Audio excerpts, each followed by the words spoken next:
Hello friends, welcome to another microcontroller programming lesson, and in this lesson we will going to learn about ATmega 328 microcontroller chip. Now when we look at this chip at the first time, we realize that this chip has a 28 pins in total. And if you look at this, the left side of the chip, there are 1 through 14, and on the right side of the chip is 15 through 28 pins, right? So in total we have a 28 pins. So when we look at the first time, we realize that what does these pins are and what's they've been used for, right? And that's all about this lesson. So I want you to get it comfortable, when you take the chip.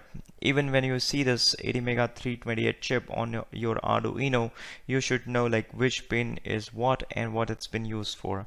So if you look at this chip carefully, you will see this on the top there is a little notch, right? So just left to this notch, there is a pin number 1. So the way you count this pin number is from left on the top, nearest to the notch, 1 2 3 4 5, and you count till 14, right? And then you start from lower right, 15 16 17, from lower right 15 through 28 on the top right. Okay, so that's how you count the pin numbers. Now in this chip we have in total 5 power pins. So if you look at pin number 7, that is a VCC, pin number 8, which is a ground, and then pin number 22, which is another ground, and pin number 21, which is AREF, that means an analog reference.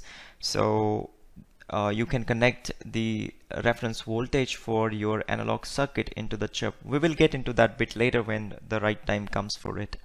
Then pin number 20 is analog VCC. That's where you again power up your ADC circuit on your chip, right? Apart from that, when you look at other pins, let's take pin number 1, and the pin number 1 is PC6, and pin number 2 is PD0, pin number 3 is PD1, 4 is PD2, 5 is PD3, 6 is PD4.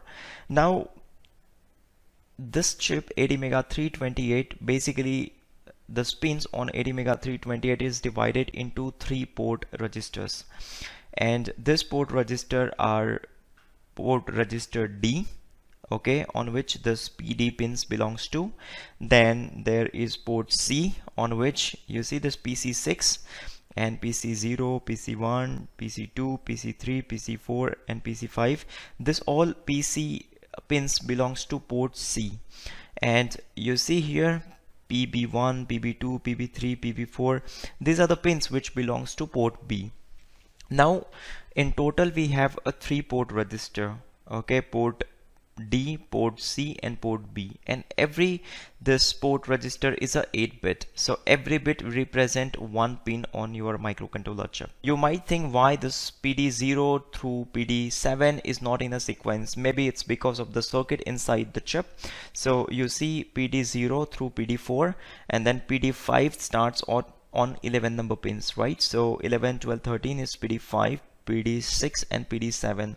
So you make sure it's not in a sequence always. You always need to have a look into this pinout diagram to locate exact pins. So maybe tomorrow you will going to connect LEDs, switches, motors, display and all other external devices to your microcontroller in order to control them or in order to make something with your project, right? And then when you write in your code, basically when you write the program, C program for this microcontroller, you have to mention this port number, right? So pin number, so PD0, PD1, PD2, this is what you have to mention. Let's take example of this port D register. So on port D, which is an 8-bit register, you have PD0, PD1, PD3, PD4, PD5, PD5, PD6, PD7. So PD0 through PD7, these are like 8 bits into that a 1 byte port D register, right? Because we know that every port on this ATmega 328 is 1 byte, that means 8 bits. So every pin on port D represent 1 bit. So I hope now you are comfortable and you know how to read the pinout, you know how to locate the pins on ATmega 328. In the next lesson we will going to explore how the pin numbers, this pinout, port register and port pin number is mapped onto Arduino Uno, because we will be using Arduino Uno as our hardware in order to program ATmega 328 chip using Atmel Studio. I hope you will find this video educational and entertaining. We'll see us into the next lesson. Thank you very much.